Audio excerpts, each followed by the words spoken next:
Good morning, good afternoon, good evening. Welcome to the October 4th Notary Governance meeting. Let's take a look at what the high-level agenda is that we have for today. On this call, it's going to be a little bit faster, or so we should think, than some of our other calls, just for the content that we'll be providing today, so we might get out a little bit early. Walking through the call today, we have some new introductions to make with new teams to the governance. We're going to talk a little bit about the election process, update you on the dates, the scoring rubric, and just kind of talk a little bit about how we're structuring this next one before it kicks off. As far as community issues go, we received one new proposal since our last call. We'll be talking about that. And then if there's any kind of open bandwidth, we might have a very small amount of time for community discussions. But otherwise, I'm going to start to stress that we update our GitHub repo. So we'll take some time to kind of show how that process works. So with that, let's take a look. Right off the bat, you should recognize four very familiar faces. Deep, who runs the data cap flow and verification. Galen, who's out of the office until November, handles LDNs. Myself, I could help as your community liaison and helping on that support side of the house. RG, who runs our trust and transparency. But you'll notice two wonderful faces in this slide and two wonderful people on the call. I'm going to give them a chance to introduce themselves in alphabetical order, of course. So Phil, with that, would you like to unmute and say a very friendly hello? Hey guys, my name is Philip. I'm a new TPM joining the Plus team today, and I'll be in charge of mainly notary toolings and also notary incentives. So I'm actually going to be working a lot with you guys, and if you have any comments or issues, you can just send them over to me. Great to be working with you guys. And if you want to contact me through Slack in the Plus or the Plus Notaries Slack group. Thanks, Phil. Simon? Hey, everyone. My name is Simon. I'll be working with client onboarding. I'm also a TPM within the Plus team. Just super excited to get started and getting to meet all of you. Thank you. Love it. Deep, RG, did you guys want to say anything before I moved on? No, good. Thank you. Thanks for making the space, Gary. And folks, feel free to continue pinging everybody that's useful and relevant. Looking forward to continuing making this community even more productive.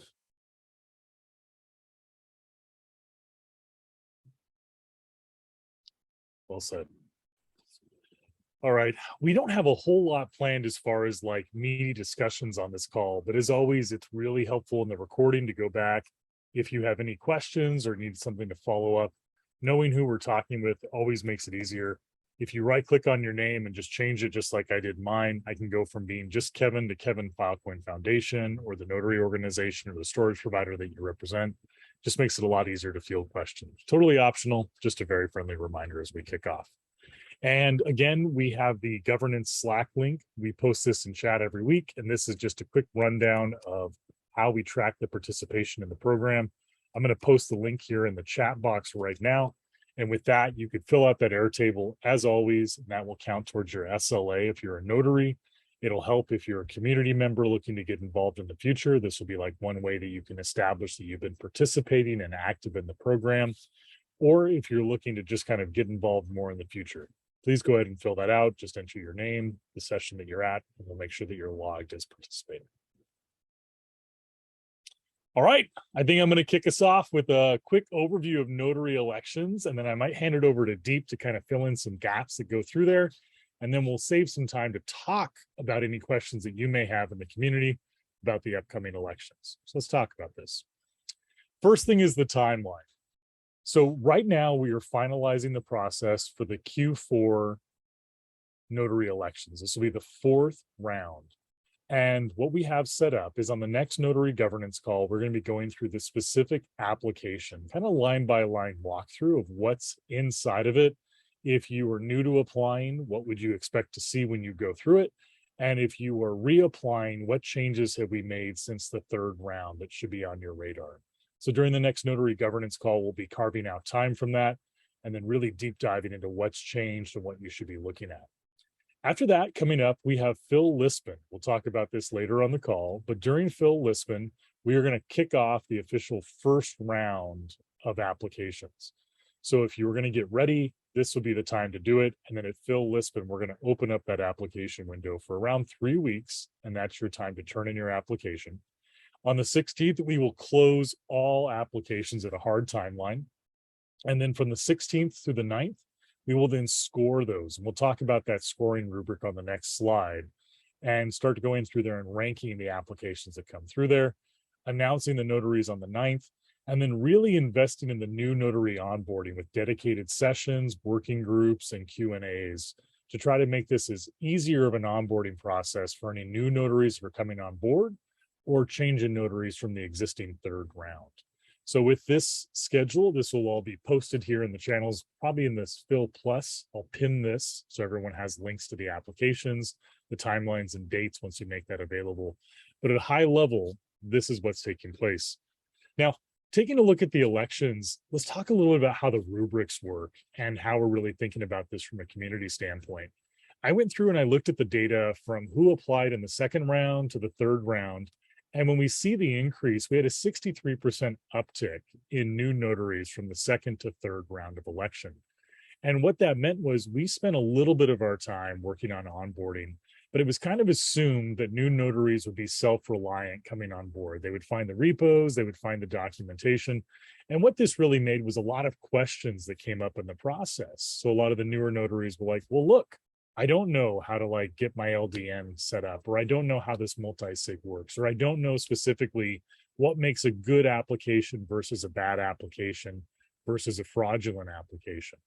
And so what we're really doing is we're pulling a lot of those lessons learned, and we're putting that into how do we start structuring this from the back end so that once we bring on the new notaries, whether it's a renewal notary or you're brand new to the program, offering you very dedicated time to go through there and get you squared away.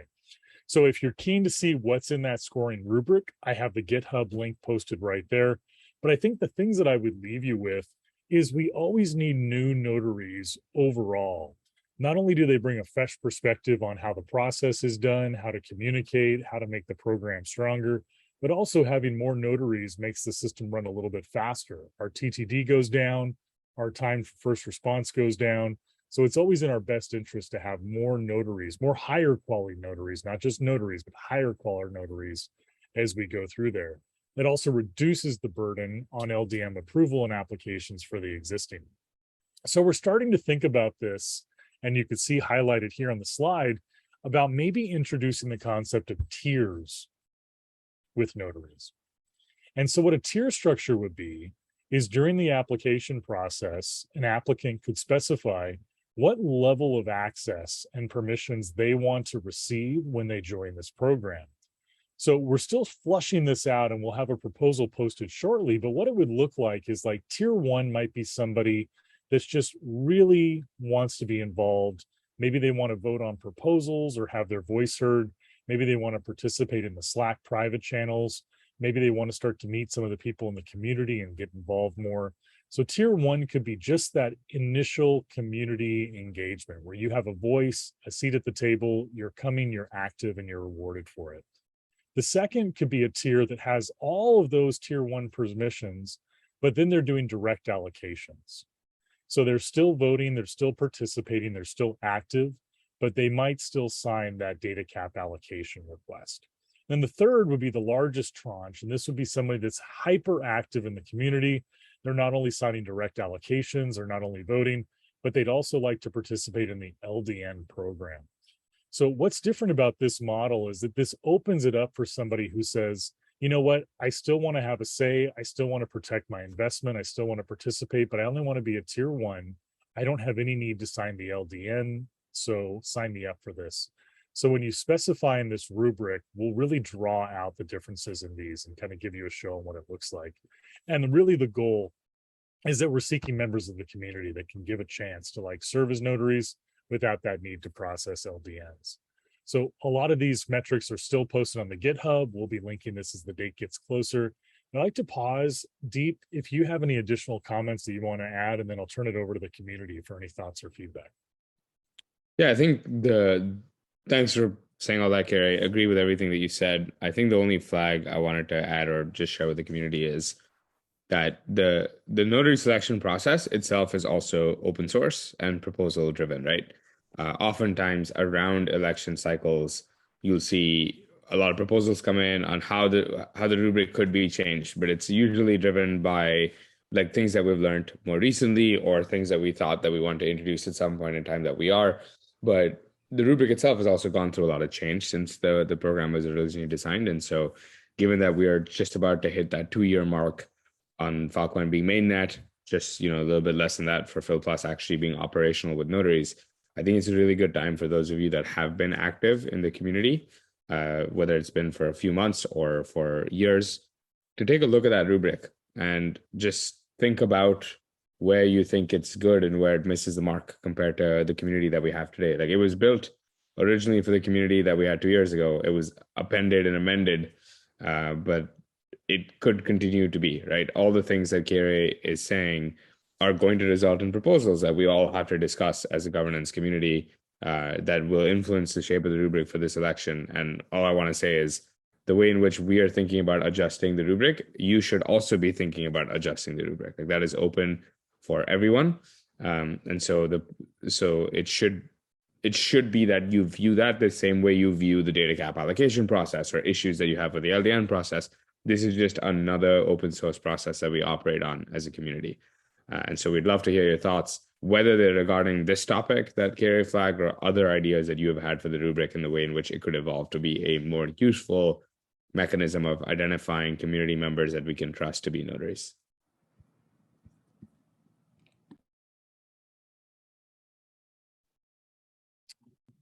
Well said as always. I'm going to open it up if there's any questions, whether it's via chat or just direct, and we can take a moment to discuss. I see one from Caro's here on sounds awesome, but will the criteria be different for all candidates? That's a good question, Caro. I don't know. I think we can chat through that depending on what the tiering would actually look like. This is like early thinking still. We'll probably take a stab at putting together a proposal in the next week or so, and then we can see if that means that the application itself needs to be different, or if it's just that, like, depending on your score, we think of tiering that way, or it's just based on commitment level. Like, maybe the notaries just opt in to different types of stuff. Like, we had several notaries that haven't ever done a direct allocation over the last 6 months. And so it's like, maybe you don't care, maybe it's not interesting. And that's also fine.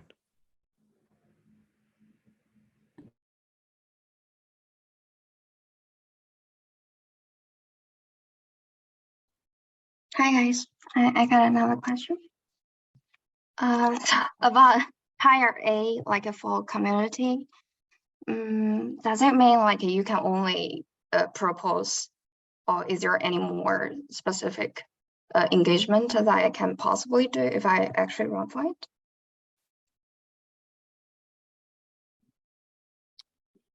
It's a good question, and I think this is what's going to come out in the sauce when we have that proposal that's up, like Deep mentioned.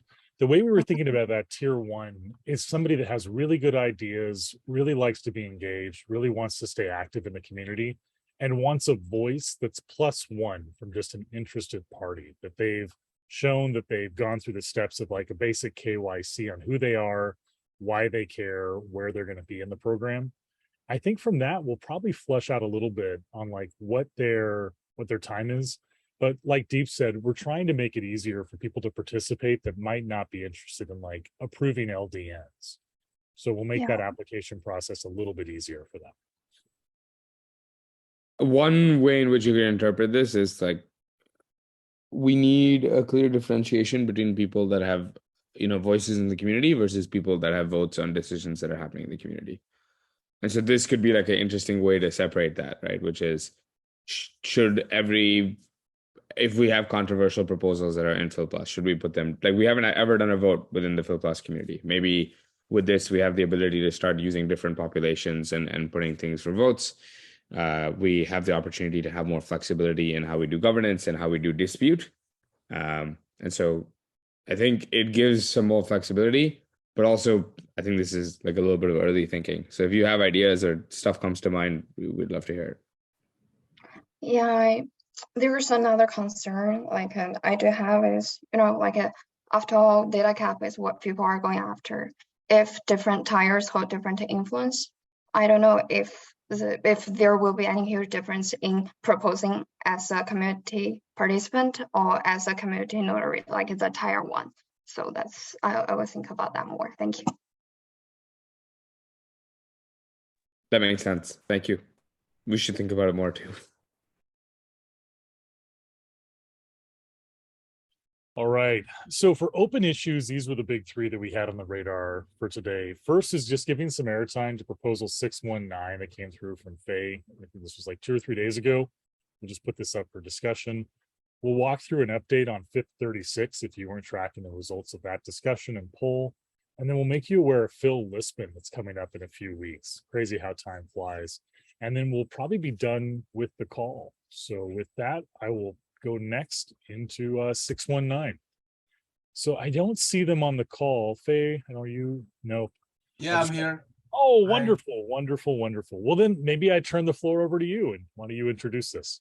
Hi, I'm Faye. I've been doing lots of LDNs lately, and it's always come up to me to decide how much weekly allocations I should put into the application, because the default value 1 to 100 terabytes is too small. It will involve more rounds of approval required to achieve the full allocation. And in reality, most of people apply for more than 100 terabytes. So I talked to RG, maybe we should consider increase it to better match the like the larger side of the LDNs, especially if we want to increase it to 25 petabytes as the maximum amount allowed. So this will be more suited for that when it's approved. Yeah. Yeah, I think generally makes sense. RG, I know that you were looking at this anyway for some of the stuff that you saw in applications from the trust and transparency standpoint. Just from like a general data onboarding standpoint, I think overall, like SP productivity from, a year and a half ago has gone from single-digit tebibytes a day to double-digit tebibytes a day. And so there has been an order of magnitude increase in how quickly data can be onboarded, and that should be reflected. So I think 1 to 1,000 might be a little high, Faye. I think but it is true that would be across multiple SPs. So I could see that happen, right? Like I think some of the more faster moving SPs are comfortably putting up like between 50 and 100 tebibytes a day. So if you've got them working for 5-6 days a week, each one of them is doing 500 tebibytes, and you've got 5 of them working or 4 of them working. That's almost potentially 2 tebibytes a week. So also could working with multiple SPs at the same time. So a combination can really go to a petabytes a week. That makes sense. Yeah, I'd love to hear the take from the trust and transparency side, RG, or if others have thoughts from that working group. Yeah, I can share a bit on that side. So I think, in addition to what Deep mentioned, I think in terms of weekly allocations, now that we'll soon have the tooling to even remove data cap, as well as I think given that the data caps given in tranches, I don't see a big risk in increasing the weekly limit. I think of course we also take into account the weekly limit when we're doing the KYC, as well as when the notaries are doing the due diligence. And so from that perspective, I think there is a need in the community to increase the onboarding rate, and I think overall this will be a useful proposal that if it goes through. I see one question from Caro here.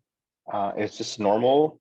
I guess, yeah, I think as things are changing quickly, and so I would say we are seeing more and more requests where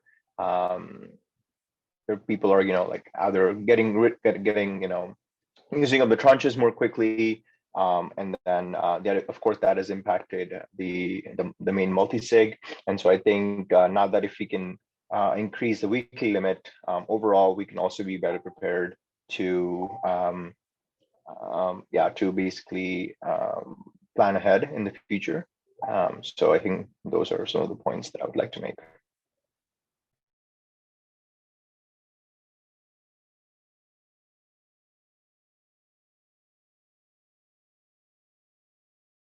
But I would also love to know from anyone here if they have concerns, other concerns about increasing the weekly limit.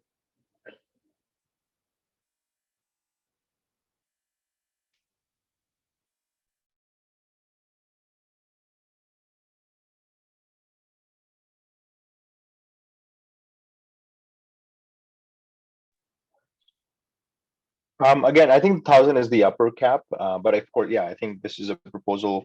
Everyone is welcome to engage with this proposal. Yeah, I think this is a pretty recent one, so we're not looking to kind of push this through in the coming week or so. So we'll give it some time. I think Deep has a hand up. Yeah, I just want to say that this is just the guidance, right? We're not actually changing anything in terms of restrictions or limits. This is just what's in the template. So tuning this to be a little bit more conservative is also okay.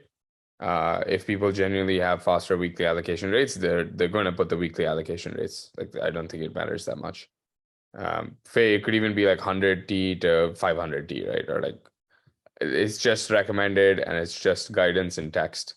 I don't think this actually has a, like, I've had applications from people on my team even that have been like 500 plus for slingshot and things like that. So I'm less concerned. I think what you end up going with here, I think it'll be good to maybe even run a poll and just see what the community thinks is a reasonable range, and we change it to that. I don't know. What are your thoughts on that, Faye and RG and Caro?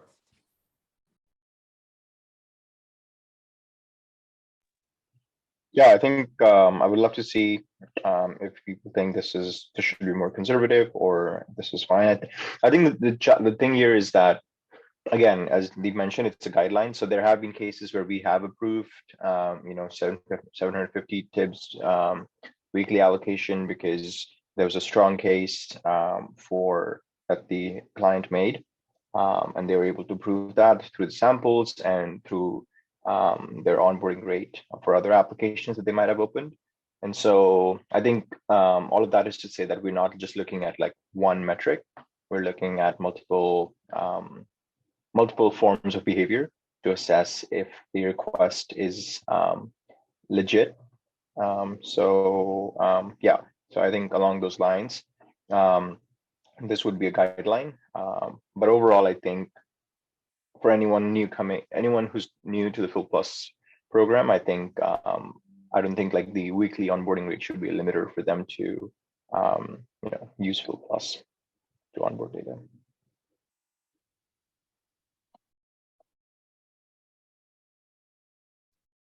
Well said. Then maybe what I'll do is I'll post this in the Notary channel. That way I can get some more feedback. Faye, I see another point. If we increase the petabytes to 25, this will probably need discussion. So maybe less on like what the amounts are and then what the amounts make sense logically. So I'm happy we're having that discussion. Thanks for raising this. FIP 36, Deep, would you mind walking us through this? Yes, I think for those of you that were following this conversation, you know that we chatted about it a few times in our governance calls. I think there was a statement put out by Kaylin, who's doing a bunch of the governance stuff over at the Filecoin Foundation. And so just flagging that, the FIP did not pass. So what that means for us is business as usual. The conversation that we had in the previous governance calls was all around ensuring that there's support for deal making to continue productively with or without this FIP. And given that it has not, just letting you know, you should go check out the updates on this, especially if you were following the conversation, especially if you're coming in from the service provider side as well, because it will or may have influenced how you were thinking about your economic models in the medium term and in the long term. But yeah, take a look. Good learning experience for the community overall, I think. Really good for setting precedents on how we can experiment with different types of decision making and how to leverage mechanisms like votes. I think there's a lot of lessons in there as well for what happens when there's a lot of different perspectives that need to be captured and how you can integrate different stakeholders into a decision. So it's like really cool that the voting process was able to split out different stakeholders and give each stakeholder a voting opportunity that was different. And so I think good overall governance learning for Filecoin Network for sure, but definitely for us as we continue to mature as a program ourselves within the Filecoin Network. So if you haven't already, please take a look at the mechanism, make sure you have sort of your own opinions on implications of this. And for those of you that engaged in the conversation, thanks so much for continuing to contribute to an awesome community. And question in the chat, you predicted the next slide, I think. Is FIP 45 effectively approved? As far as I know, yes. Faye?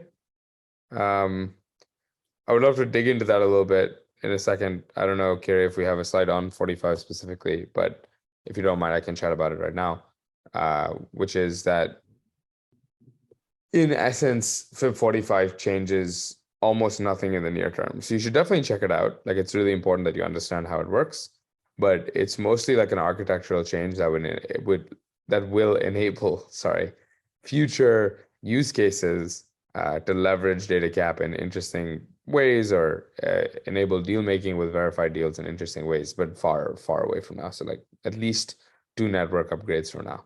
And so the reason for that is basically, even though it adds this flexibility in, there's actually nothing in the protocol that lets you leverage the flexibility of how data cap allocations are made and how verified deals are made. So for the foreseeable future, until the FEM ships with user programmable smart contracts and we're able to get to a point where we can actually have deal making being implemented by way of a virtual, by way of the FEM effectively, through custom smart contracts or other things, it's not possible to leverage the changes that 45 introduces. So this is more like a precursor to a really interesting development that could happen for unique use cases and different types of customized markets to show up. So we could see some interesting auction house type implications, as well as other different types of deal making mechanisms that people may want to experiment with. And it gives the Phil Plus community a chance to say, great, we'd love to be part of that conversation. And so please read through FIP 45 if you have the time and understand it, but also know that there's very minimal direct impact to us, at least for the next 3+ months. We will continue to learn more about it ourselves. I think we're going to work on adjusting our dashboards first to catch up to these changes. And then, of course, the tooling will also have to change in the next several months. And so please stay tuned for updates that we will share on that front in the next several weeks as well.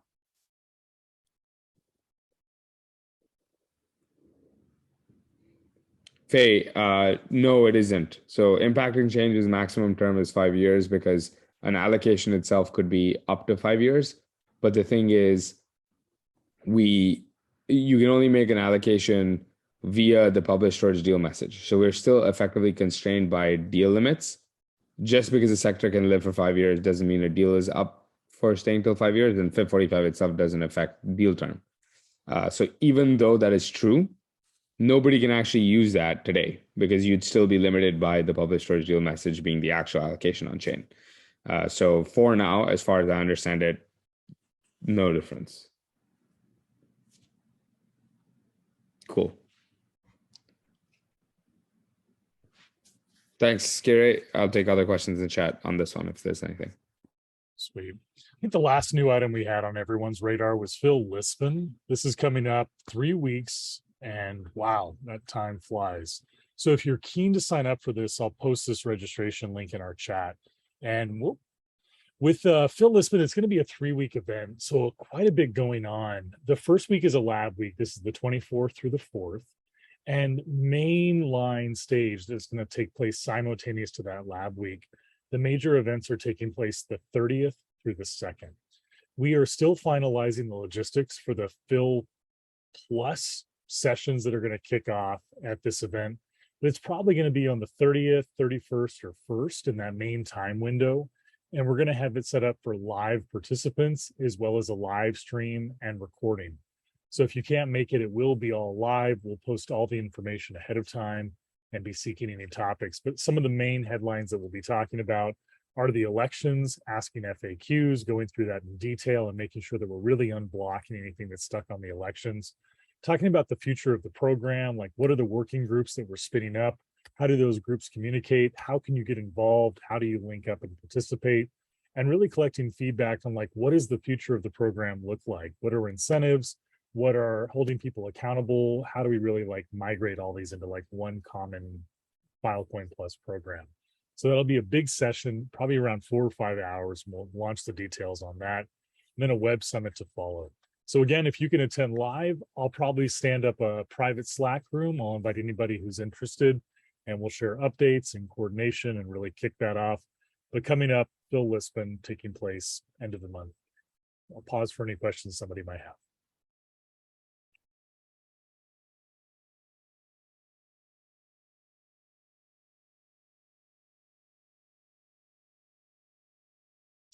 All right, pretty basic. So for the community discussion, I always pull from the GitHub repository. I'll make a new issue after the last call. So if there's anything you want to see on the calls, that's a good chance to say like, hey, I want my data application reviewed, or hey, I have a discussion point that I'd like to share with the community and really deep dive into it. What I'm hoping to do is get away from just having the conversations run wild on us on the end. So I think this might be one of the last times that we have on this call, like open time to say, hey, is there anything on your mind? And I'll start to really kind of push us back into that issue mentality where we can really carve out the time. And then if we have free time, we give it back to you at the end of this call.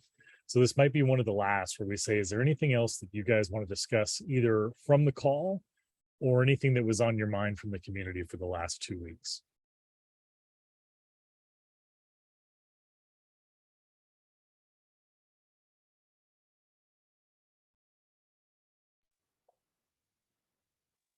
I wanted to kind of touch on just like our approach towards working groups. And so just to the community, I think now we have the Trust and Transparency Working Group. And then we also have the eFil Plus Working Group. And then I think in the coming few weeks, we are also hoping to start up a Notary Working Group and a few more. And so just kind of flagging that if there's specific governance issues or concerns about those domains, it would be highly encouraged if you post that on the Slack and the working groups and discuss that, because I think it's way more efficient. I think we've already seen that happen in the trust, on the trust side of things. But yeah, I just wanted to flag that, we want to make sure that we keep this time to kind of, flag issues that concern everyone and not, like over index on things that might be more useful to some than others. So yes, just wanted to flag that as well.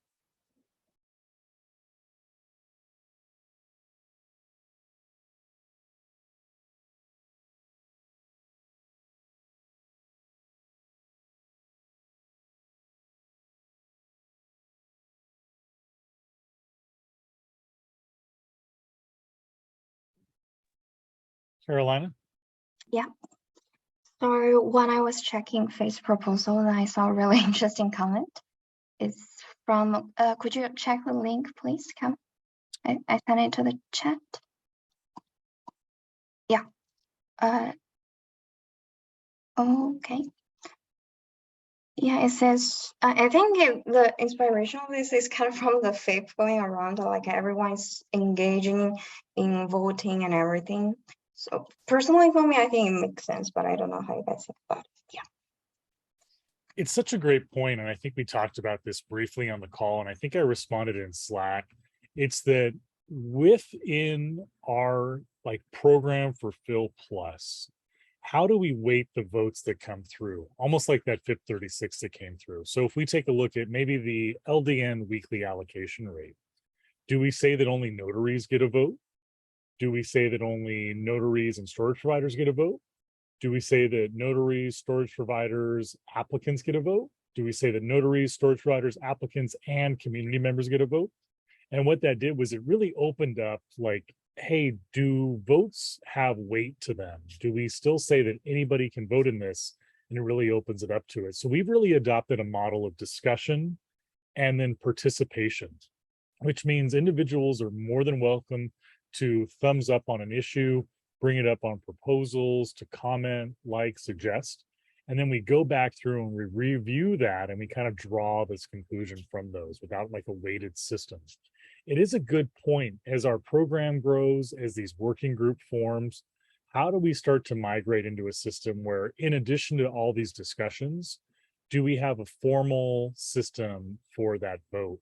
And what's going to be nice about this next election, where we have these essentially tiers where we can invite more members of the community into it that don't wish to participate in LDN, but do wish to vote on this.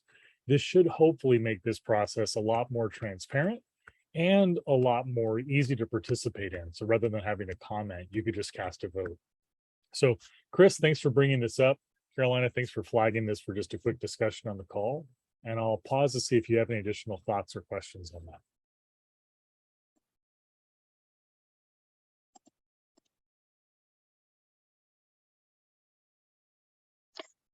Like the reason I think this makes sense to me is because like in Filecoin, I think a client, they matter the most since they do all the applications and use all the data cap. So like a client focused voting system doesn't sound bad for me, just personally. Yeah. But I guess the thing here is that first, how are we gonna actually reach that client? Because a lot of times it's not the client that requests the data cap directly. So how do we reach that client? And the other thing is the client may be not well aware of the ecosystem we're in. So maybe they're actually using data cap, or they're participating somehow. They are a type of stakeholder in the ecosystem, but they are not directly involved in. So I guess that's more, a lot of the issues related to clients are not issues that clients can actually solve or think of. They're thinking about their business or thinking about their data stuff, and not on they're not directly thinking about the governance stuff. So those are issues I see come up when we talk about clients voting, or clients, I don't know, maybe we have some section of some type of decisions that can involve clients directly, but I think that's hard to actually reach those clients and know which issues those clients can actually help solve, because a lot of what we deal with is actually management and governance and whatnot. So those are some comments I see coming up with this, but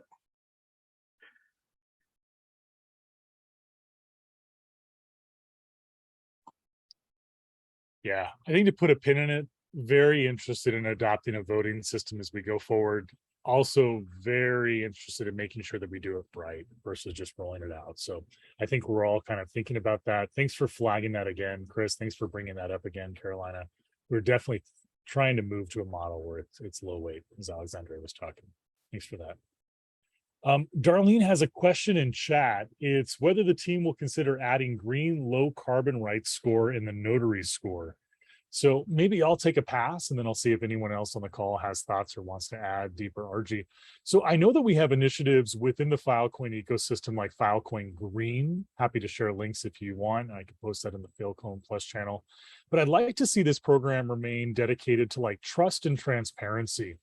I think that with the Filecoin Plus program, we have a mandate to store humanity's most important information, making sure that that's safe and reliable. And we have some other core missions within the Filecoin ecosystem that are really revolved around that green energy space. So without merging those and really kind of making a bias, I think that we're probably going to index off that trust, that participation, and that drive to make the data without introducing some of the social economic features that might come from like green energy or other policy initiatives that come from that. Also very eager to hear any other thoughts, but I think at a surface level, that's where we come from that. Yeah, Kerry, I agree with you. I think unless we can find a reason to significantly correlate or prove causation between investing in low carbon and somehow making you a better steward of the network to identify trustworthy clients, don't see why we need to integrate that into the application process. It could be interesting, though, to integrate that into some of our tracking for SPs that work in our ecosystem and clients that are in our ecosystem. And that would be cool. Would love to see some proposals for that if you have any. Yeah, Darlene, that's a great question. Super cool to start thinking about these things and really bringing them up. I appreciate you asking that. Yeah, I know Filecoin Green has they have a lot of different technology stuff they're building that we can maybe reuse some of that as well. They're building some certificates and whatnot. Maybe we can learn from that and maybe use that to do some of our like certificate and scoring for our own program. So maybe that's something. Hear, hear, hear, hear. Well, with that, I'm going to stop the share. I'm going to hang out for just a moment. If there's anything that you'd like to see modified or brought up, feel free to post it on our Slack channel. Feel free to send me a DM. Feel free to always put it in the GitHub repository under Notary Governance if there's an agenda item from the call. Otherwise, I'll clean this up and put this on YouTube shortly. But thank you again, everybody, for dialing into the October 4th sync. I wish you all a wonderful day. Cheers. Thanks, everyone.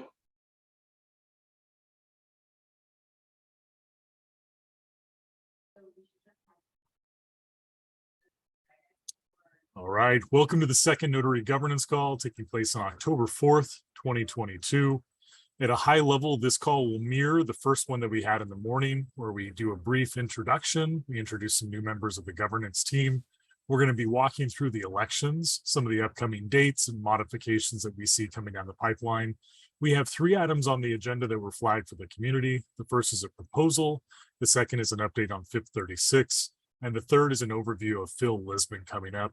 And we'll have some extra time for any kind of community discussions that might come through.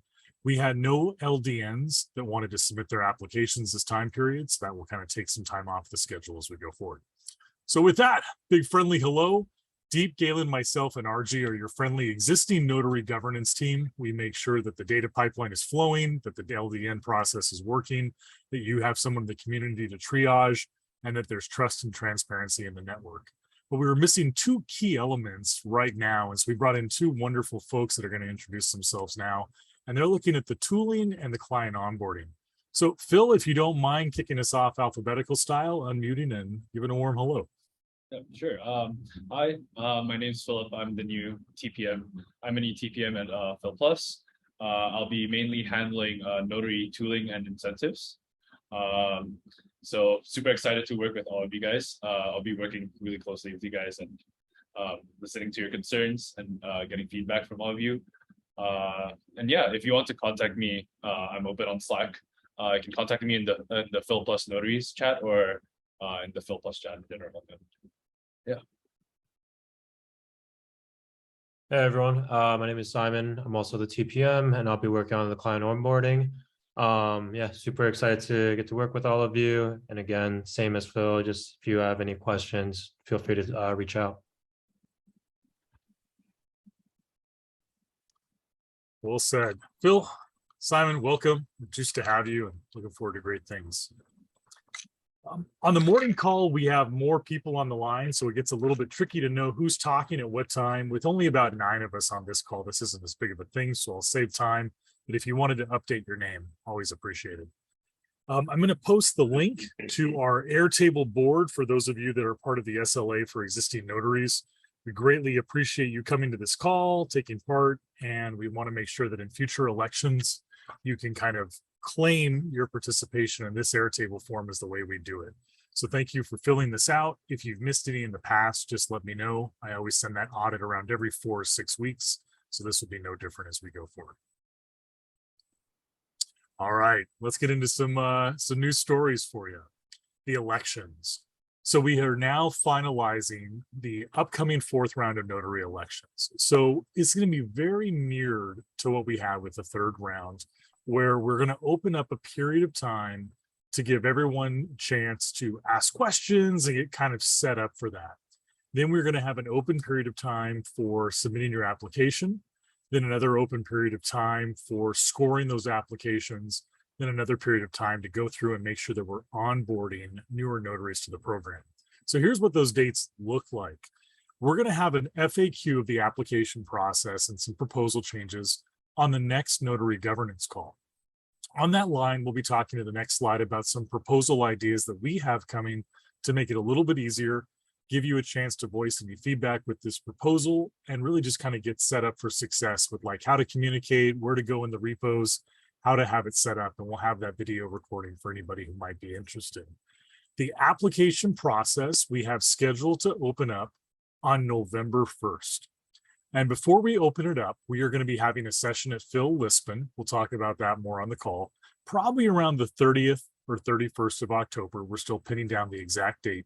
But during that time, we're going to talk all about how the application process works, what's going to be changing, any FAQ processes, and then it will be open for around 16 days.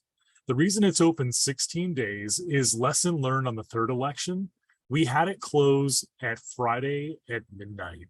And some folks realized that they were delayed or didn't get their application in. So it became a scramble over the weekend. We had to make a proposal to make sure that that went through. And it was just a nightmare. So we're going to close it off in the middle of the week. That way, if there's anybody who hasn't gotten their application, we give them a ping. We're not doing any of that weekend scramble. So it's a full 2 cycles, 2 weeks in a sprint to close it out. And then we're going to take time to score. And then once all that scoring and the notaries have been selected, we have new notary onboarding sessions. This is one thing that we learned in the last round, was that assuming that a lot of people were coming on board with existing knowledge, and we really did a disservice to some of our newer members of making sure that they were supported and really had a rock of knowledge. So we're going to really invest this time in onboarding and making sure that they have what they need to spin up. So with that, maybe I'll give a quick overview of this, then I'll pass it over to Deep for any kind of additional thoughts, and then we'll open it up for any questions. The way that we're thinking about this 4th round coming up is, again, kind of calling back 63% of all the notaries that were part of the program now were new that were coming on board. Everyone's new, obviously, but these are folks that didn't have a 1st or 2nd round. And the program really grew a lot in this 3rd round. We're really curious to see where the growth comes from in this 4th round, but to be mindful and to be ready, we're trying to grow more notaries overall. What the benefit of having more notaries is that when these direct or LDN applications come through, that load is spread. So rather than resting on a few shoulders, it can be like distributed across a few others. But what we're seeing is we're starting to have more and more active community members, folks that have a voice, folks that want to have a say. And where we've biased in the past is giving stakeholders, folks with skin in the game that participate, more of a say. Their voices are heard in proposals. We give them more speaking time on these calls. We ask your input first before we take it to the wider community. So one of the lines you'll see here is a proposed change. We're going to share this in the next cycle, is having tiers to the notaries this time, which means we can have 3 different levels of notaries that are going to be coming on board. So if you have somebody, say, that's a community member that wants to kind of go through a little bit of a verification process, who are you? What's your real name? Where do you work? Where do you represent?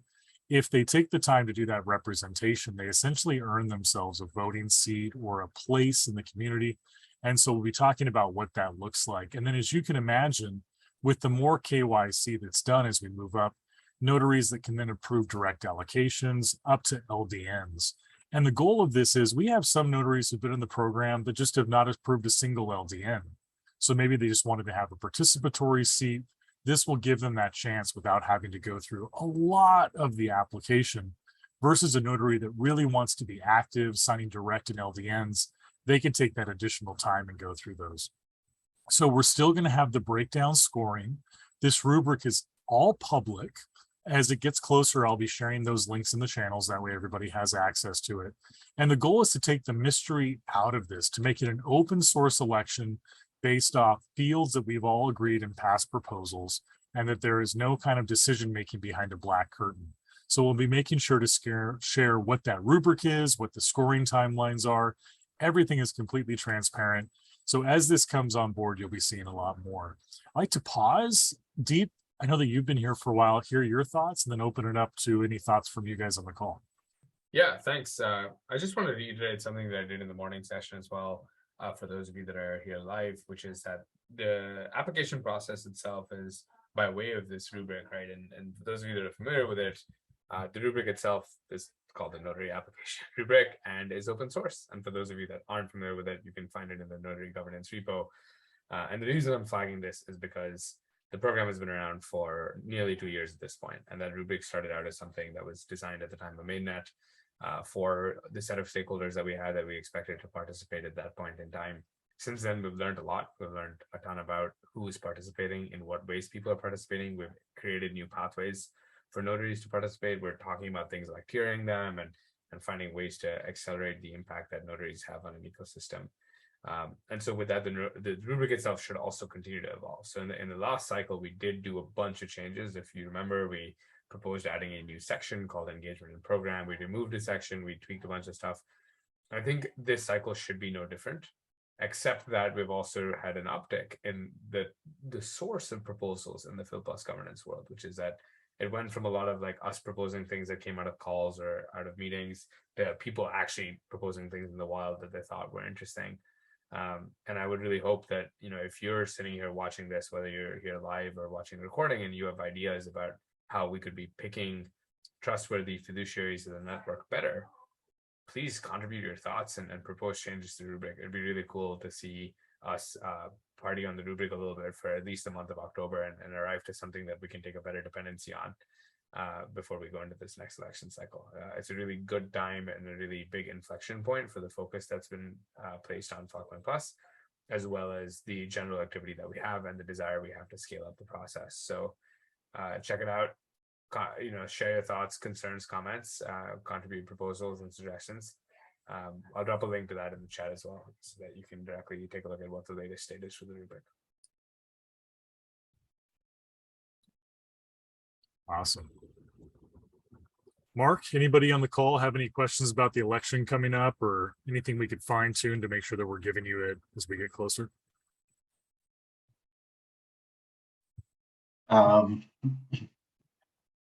No comments from me, Kevin. It's not something I'm super familiar with yet. Yeah.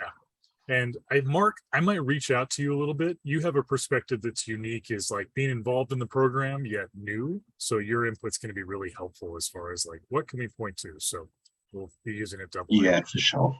Sign it up for. All right, here are the 3 open issues that we have. The first one was submitted by Faye. He was on the morning call and we talked about that, and we're going to dive into it.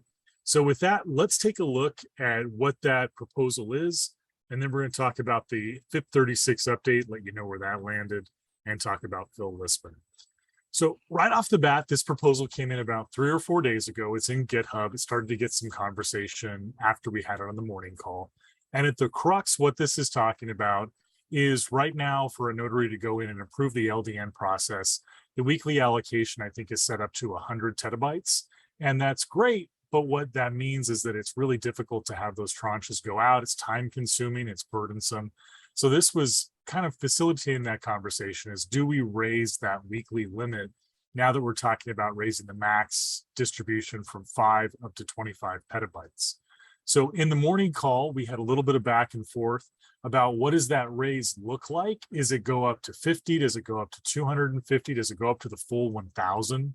And really had some comments on the ticket. So with this, I know we don't have Faye on the line to kind of talk about it. I'll pause and see if there's anybody from the foundation or PL that wants to talk, or anybody at Picnic or Seal, if you guys have any questions on this or any ideas to make this more effective for you.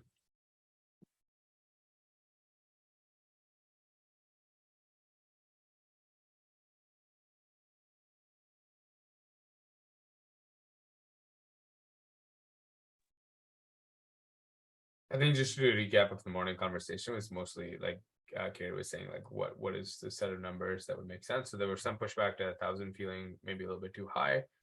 So then we spent some time looking at like number one, the fact that this is actually just guidance. It's not actually like baked in anywhere. It's not a blocker anywhere necessarily. And so then it comes down to like what do we want to encourage, and then number two, like where does this fall into like the overall improved processes that we have around trust and transparency, and like what does that working group think. And so I do expect that there'll probably be some comments on this, and people will want to come back with some tweaks on what is like a useful number to put in as guidance. But the reason why several hundred tebibytes it feels like okay compared to what we originally had is because at the point in time at which this was written in, most SPs were doing like tebibytes per day. Right now, most SPs are able to onboard at tens of tebibytes a day. So if you've got an SP that's able to do 50, 60 tebibytes a day comfortably, and you've got, you're working with 4 or 5 of those, you're looking at 300, 400 a day, let alone a week. And so it does make sense to, like, personally, I do think it makes sense to increase this range. I just think we should be careful what we're putting up as guidance and suggested numbers as opposed to like where the requirements actually fall.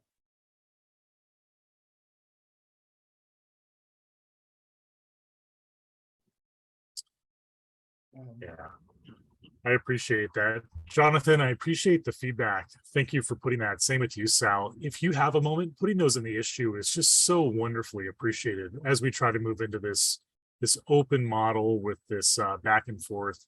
What we found works well is having these discussions on the call, kind of bubbling up issues, having a very civil conversation, and really diving into the tickets for any tactics.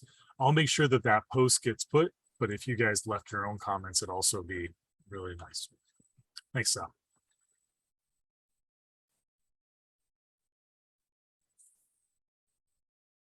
Deep, are you okay to speak to FIP 36 for us? Yeah, totally. So for those of you that may not have seen the announcement this morning, FIP 36 officially did not pass. I know that this is a topic that we spent a decent amount of time talking about in the governance calls over the last several weeks. We had a ton of conversations clarifying it and working through the assumptions and sort of talking through the implications of it, depending on which way it went. The reason I'm calling it out here is because of 2 things. Number one, nothing actually is changing. So for those of you that were thinking about its implications and how it might impact plans that you may have or roadmaps you may have, that stuff is not impacted. And then the second reason I'm calling it out is because it went through a relatively rigorous discussion and governance process, which I think we have a lot to learn from, right? It was like one of the most heavily discussed and contested topics in the ecosystem. There's like hundreds of comments from people in a variety of well thought outness, but relatively well thought out. Several different threads to track the same conversation with different takes on the summary, and then like a proposed vote followed by like different ways in which to count that vote as well, right? So like tracking different stakeholders in a vote as opposed to just having a single individual one. And all of those are like very interesting learnings for us as we move forward as a more efficient governance body and think about ways in which we can speed up our decision making as well as impact that of the overall network. And so just continue to stay engaged. For those of you that were, like, really appreciate it. It's great to be part of such an active community. Let's continue pushing forward on good network improvements in the future. Thanks, Kerry. I don't know if anybody has any questions about 36, let me know. I have a quick one. Yeah. Or maybe just an observation that I had as it kind of went through. What surprised me was just the core devs rejecting the proposal. Like FIP 36 is probably the one I'm most familiar with, just because it the impact it was going to have on maybe the economics of it. But I found it surprising that the core devs rejected the proposal. Like, considering there was well, it looked like there was a fair bit of time internally with protocol to kind of get this proposal done and all the work that went into kind of explaining it to the community. It just surprised me that the core devs then weren't supportive of it. And I thought that just from an efficiency perspective, wouldn't it make sense that they are kind of on board with a proposal like that before it goes out? Yeah, I can share a little bit of additional thoughts here. So number one, the core dev community is not just like PL. It's actually like for like several different organizations, right, which are having that conversation. Yeah. Second, the core devs are deciding both as like owners of an implementation. So there's like the how realistic is it for us to implement this, and as stewards of the community, which is they've invested blood, sweat, and tears in being part of this network. And they may feel differently than the organizations that they're a part of, and that's fine. And that's the point that's being captured here, is that like this is a decentralized voting thing. If you are an active participant in the core dev channel and you're working towards building a truly decentralized network, then you should also have a say. And if your say is different than maybe your teammate, like that's okay, like that should be captured. And I think even at PL, as was the case, I think in many organizations, I don't actually think there was like a single like opinion that everybody agreed with. Like everybody was sort of on a spectrum on the level of like what extent. Yeah. And so I think that is kind of what's being affected here. So I actually think it's kind of a good thing. And the reason why I don't necessarily think we should gate on the core devs is because, Mark, there were 5 stakeholder groups on this vote, right? And the core dev vote here not approving was not enough for a veto in this case. So had 3 other groups approved it, which you can see the token holders did, the storage miners did, had 1 more group approved it, this would have gone through. Well, I get that, and it's probably the right approach. I just question whether it's not like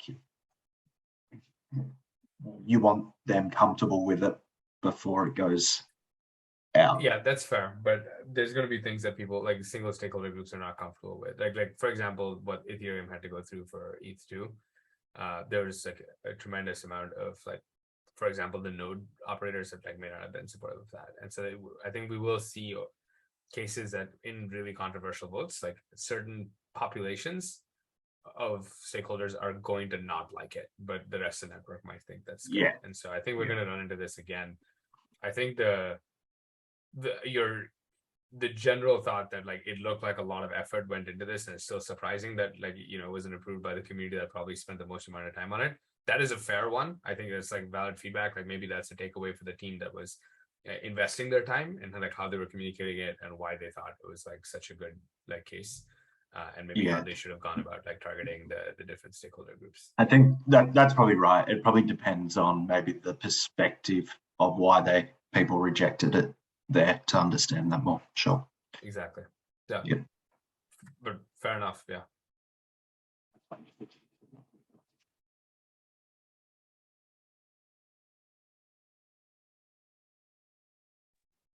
Cool. Okay, I think we keep going. All right, and the last item on our agenda was Phil Lisbon. This is some of the first time that we've talked about this on our kind of community call.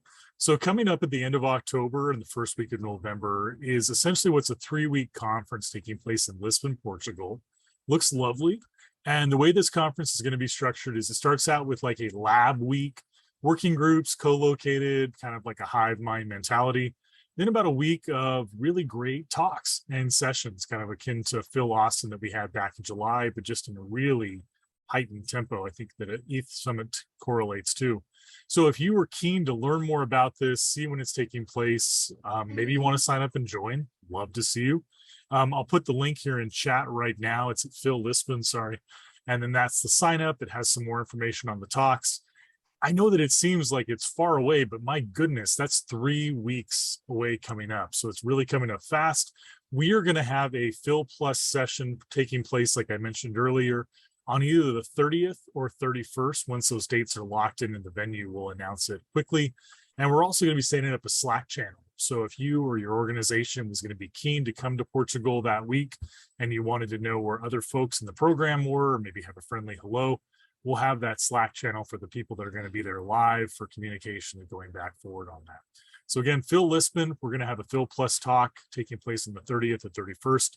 We'll be talking a lot about like the elections coming up, some of the future works that we have planned, and kind of where we see the program going forward in 2023. So with that, that's anything we have. Feel free to Slack. And I'll turn it over. Typically for these calls, the way we set the agenda is any new proposals that come in the notary governance repo, I'll clean those up and make sure that they have a voice here on this call. And then we also have a governance repo that has a recreating cycle. So every 2 weeks I make a new issue. And I say, hey, if you have anything you want on the agenda, please comment in this ticket. Let us know what you'd like to talk about, and I'll make sure that it gets linked and put on the agenda. We had nothing come through for this period. So I think with Phil Singapore, a lot of people traveling, a little bit more of a quiet tempo. But typically we'll give this time back to you. This might be one of the last that I kind of open it up for discussions. That way we kind of get a more structured place of putting that repo. But I'll open it up this time if anybody has any thoughts or comments or any open issues that you want to bring to light.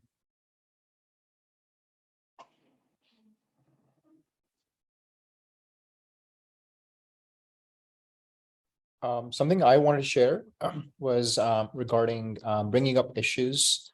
I know we've usually brought up, concerns around trust and transparency or specific issues around notary governance in this call.